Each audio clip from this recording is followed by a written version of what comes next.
ছাব্বিশের বিধানসভা ভোটের আগে জেলায় জেলায় নেতৃত্বে রদবদল করল তৃণমূল। রাজ্যের 18টি জেলার সভাপতি এবং চেয়ারপারসন পদে বদল আনা হলো। জেলা সভাপতির পদ হারালেন সুদীপ বন্দ্যোপাধ্যায় থেকে অনুব্রত মণ্ডলের মতো নেতাও। 26-এর বিধানসভা ভোটের আগে জেলা সংগঠনে রদবদল করল তৃণমূল। জেলা সভাপতির পদ হারালেন সুদীপ বন্দ্যোপাধ্যায় থেকে অনুব্রত মণ্ডলের মতো নেতা। উত্তর কলকাতার জেলা সভাপতির পদ থেকে সরানো হলো সুদীপ বন্দ্যোপাধ্যায়কে। বীরভূমের আদলে এখানে তৈরি করা হলো 9 সদস্যের কোর কমিটি। উত্তর কলকাতা সাংগঠনিক জেলার চেয়ারম্যান পদে রাখা হয়েছে সুদীপ বন্দ্যোপাধ্যায়কে। কলকাতা দক্ষিণ সাংগঠনিক জেলায় কোনো রদবদল করা হয়নি। রাজ্যের 18টি জেলার সভাপতি ও চেয়ারপারসন পদেও বদল আনা হয়েছে।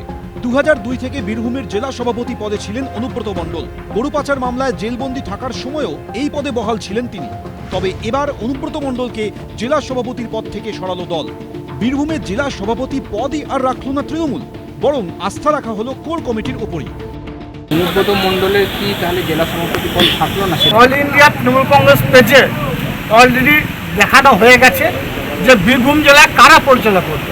চেয়ারপারসন আছে, 7 সদস্যের কোর কমিটি আছে এবং 2 এমপিকে প্রত্যেকটি মিটিংয়ে ডাকা। অর্থাৎ বর্তমানে বীরভূম জেলা পরিচালনা করবে 9 সদস্যের কোর কমিটি। অনুব্রত মণ্ডল অবশ্য জানিয়েছেন, তাকে যে সভাপতি পদে সরানো হয়েছে এ বিষয়ে দলের তরফে তাকে কিছুই জানানো হয়নি।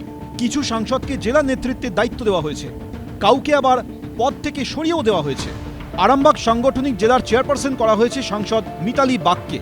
দমদম ব্যারাকপুর সাংগঠনিক জেলার সভাপতি হলেন সাংসদ পার্থ ভৌমিক।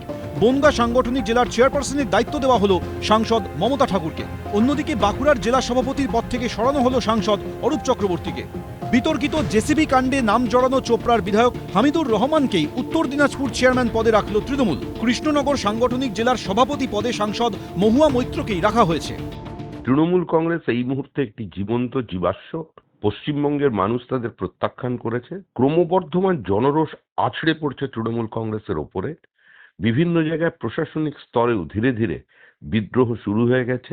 এই পরিস্থিতির মধ্যে দাঁড়িয়ে যখন তৃণমূল একটা স্বাভাবিক রাজনৈতিক মৃত্যুর দিকে এগিয়ে যাচ্ছে, তখন মানুষের খুব একটা আগ্রহ নেই যে তৃণমূল কংগ্রেস কাকে সরিয়ে কাকে বসালো। আর মানুষের যেখানে আগ্রহ না থাকে সেখানে বিরোধী দল হিসেবে বিজেপির কি করে থাকবে।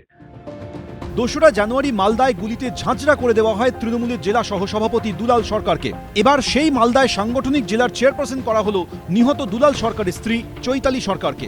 মুর্শিদাবাদ বহরমপুর জেলার চেয়ারম্যান পদে বিধায়ক রবিউল আলম চৌধুরীকে সরিয়ে আনা হলো হরিহরপাড়ার বিধায়ক নিয়ামত শেখকে।